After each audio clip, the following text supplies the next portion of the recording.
गाड्या सुटल्या शेवटचा सेमी या मैदानातील 9 पळतोय आणि 9 मध्ये 9 गाड्या त्यातला एक बाद झाला कोण होतोय फायनलला पात्र पड्याल पिवळं वादळ तिकडं लाल टोपी आणि लाल टोपीनं साध्य केलं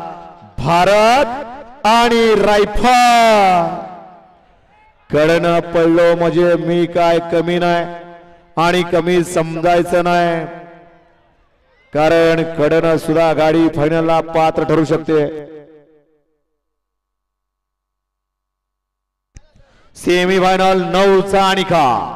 सेमी फायनल 9 चा निकाल आहे तास क्रमांक 9 वरून धावलेली गाडी चतुर्मुख प्रसन्न पृथ्वीराज धनेश डिंबळे खेड शिवापूर शिवरे या गाडीचा